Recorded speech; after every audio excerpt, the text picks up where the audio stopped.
আনাস মক্কা থেকে বিশ্বনবী এসেছে, চলো তোমারে নিয়ে দেখা করতে যাই। আনাসের মা আনাস রাদিয়াল্লাহু তাআলা আনহু তখন খুব ছোট্ট। তিনি যে দেখে মানুষের ভিড়ে আনাসকে নিয়ে সামনে যাওয়া যায় না। আর তিনি দেখলেন মদিনার অলিতে গলিতে মানুষের ভিড়, আনসারী আবাল বৃদ্ধ বনিতা এই পুরুষ সবাই বিশ্বনবীর সাথে দেখা করছে। আর যারাই দেখা করছে হাতে কোনো না কোনো হাদিয়া নিয়ে বিশ্বনবীর সাথে দেখা করতেছে। সুবহানাল্লাহ কইবেন না? আনসারী যত সাহাবারা বিশ্বনবীর সাথে দেখা করতে এসেছে কি নিয়ে আসছে? কথা কয় না? তাহাদাও তাহাব্বু, হাদিয়া দাও, একে অপরকে হাদিয়া দাও। তোমাদের মধ্যে ভালোবাসার বন্ধনকে বাড়িয়ে দিবে কে? আনাসের মা বললেন, আমি মানুষ ধাক্কাতে ধাক্কাতে বিশ্বনবীর সামনে পর্যন্ত গেলাম, যে দেখি সবাই বিশ্বনবীর হাদিয়া দেয়। আমি বিশ্বনবীর সামনে যে কাঁদো কাঁদো স্বরে বললাম, ইয়া রাসূলুল্লাহ ইয়া হাবিবাল্লাহ, ইউবকি রাজুলুন ওয়ালা ইমরাআতুন মিনাল আনসার ইল্লা ক্বাদ আতহাফাকা বিতুহফা। ও নবী, আমি দেখতে পেয়েছি আনসারী এমন কোন নারী নাই, এমন কোন পুরুষ নাই যে আপনাকে আপনার হাতে কোনো না কোনো হাদিয়া দেয় নাই। নীলা আকদিরু আলা যালিকা মা উতহিফুকা বি। কিন্তু ইয়া রাসূলুল্লাহ ইয়া হাবিবাল্লাহ, আমার কাছে তো কোনো টাকা নাই, আমার কাছে কোনো পয়সা নাই, আমার ঘরে এমন কোনো জিনিস নাই যেই জিনিসটা আমি আপনারে হাদিয়া দেব ইল্লা ইবনি হাদা, আমার এই নাড়ছেড়া ধন কলিজার টুকরা সন্তান আনাস ছাড়া। ও আখিরি জামানার পয়গম্বর, আমি আমার কলিজার টুকরা আনাসকে আপনারে হাদিয়া দিয়ে দিলাম। রাসূলুল্লাহ, মদিনার আনসারী এমন কোন নারী পুরুষ কেউ তো বাকি নাই যে আপনাকে হাদিয়া দেয় নাই, সবাই তো হাদিয়া দেয়। আমি তো হাদিয়া দেওয়ার মতো আমার কাছে কিছু নাই। আপনারা কি হাদিস থেকে নেয়া এই গল্পটা বুঝতে পেরেছেন? কথাটা শুনতেছিলেন? আনাস রাদিয়াল্লাহু তাআলা আনহুর মা বললেন, ইয়া রাসূলুল্লাহ, আনসারী এমন কোন নারী নাই, এমন কোন পুরুষ নাই যে আপনারা হাদিয়া দেয় নাই, কিন্তু আমার তো হাদিয়া দেওয়ার মতো কিছু নাই আমার এই কলিজার টুকরা আনাস ছাড়া। কি আর আমি করব? আমার কলিজার টুকরা আনাসকে আমি আপনার দরবারে হাদিয়া দিয়ে দিলাম।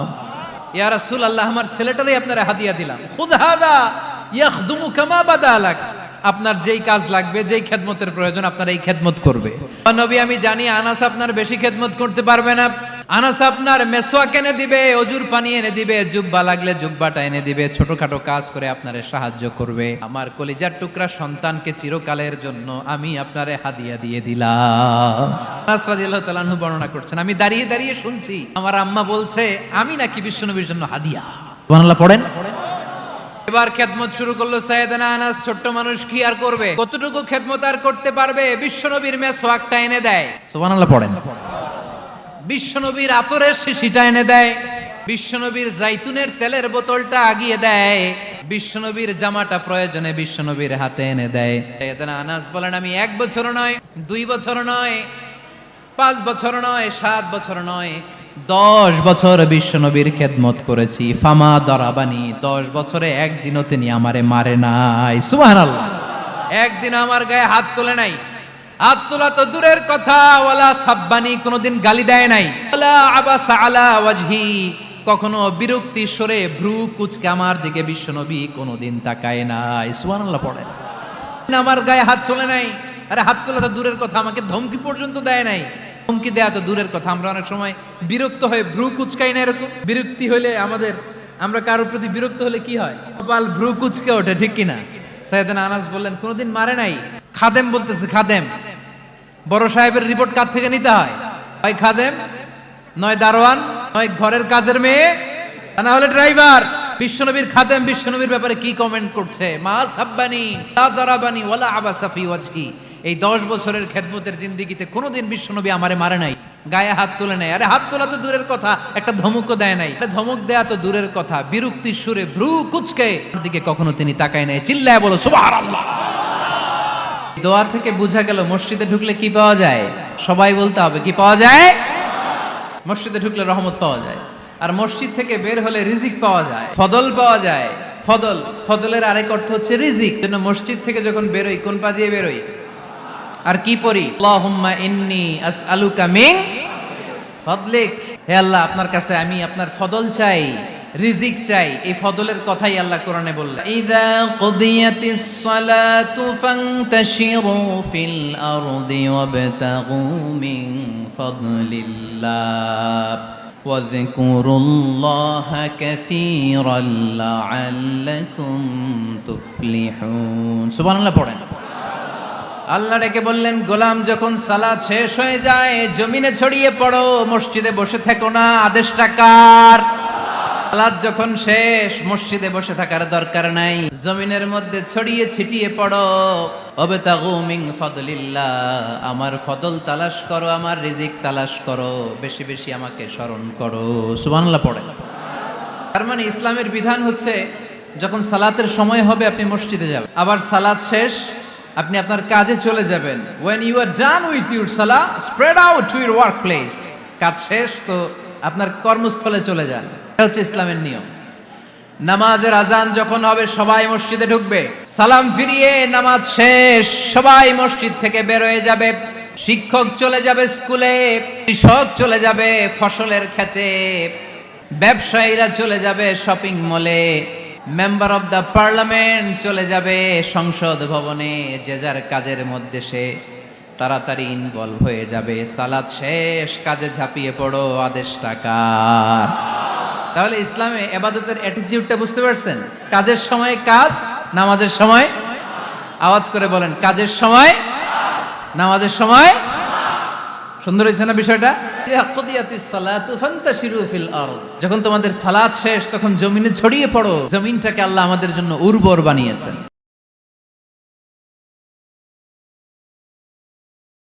জমিনে বীজ রোপণ করে দিলেই এখানে ফসলের ব্যবস্থা করে দেয় কে? ওয়াল্লাযী জাআলা লাকুমুল আরদা যালুলান ফামশু ফি মানাকিবিহা ওয়া কুলু মির রিজকি ওয়া ইলাইহিন নুশুর। তিনি তো এমন সত্তা যিনি তোমাদের জন্য জমিনটারে ফ্ল্যাট বানিয়ে দিয়েছেন, সমতল বানিয়ে দিয়েছেন।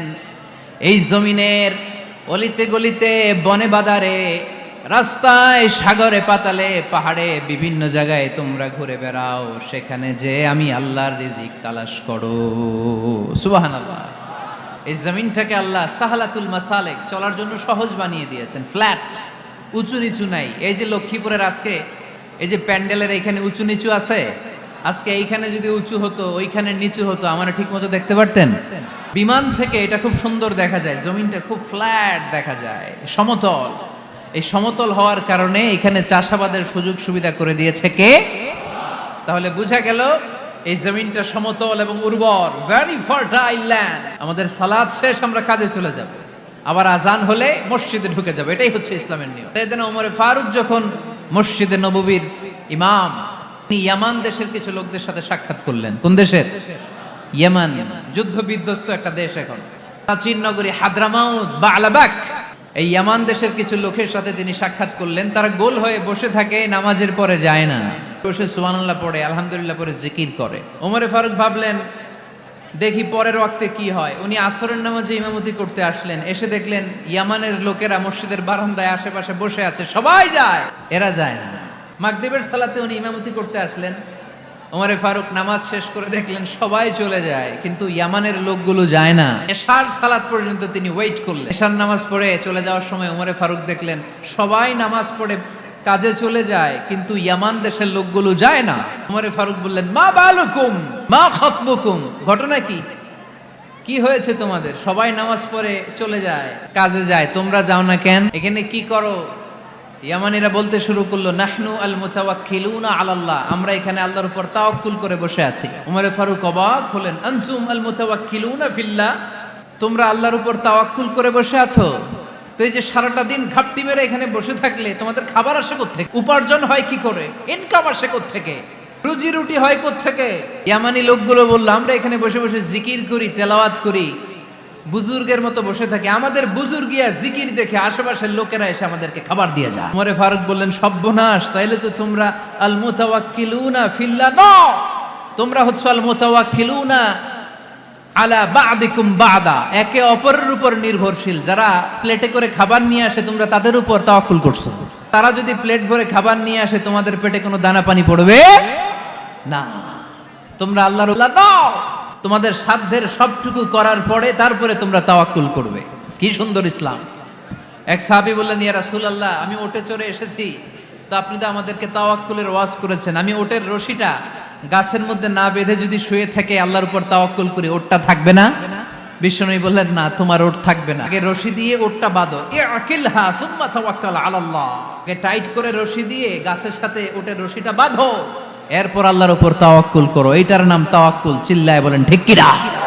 আপনার পার্টটা আপনার করতে হবে, আপনার যে রোল, এই রোলটা প্লে করতে হবে। আপনার সর্বোচ্চটুকু করার পরে আমরা তাওয়াক্কুল করি একজনের উপর। চিল্লায় বলেন তিনি কে?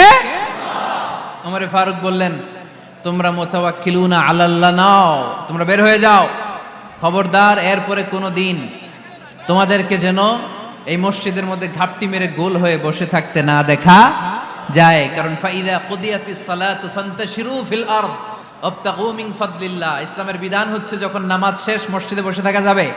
বলেন বসে থাকা যাবে? যাবে না। সর্বোচ্চটুকু করে তারপরে আপনাকে বের হয়ে যেতে হবে। প্রতিদিন সকালবেলা পাখির বাসা থেকে দেখবেন পাখিগুলো খালি পেটে বের হয়ে যায়। আপনাদের এই এলাকায় পাখির বাসা আছে? কি পাখির বাসা আছে?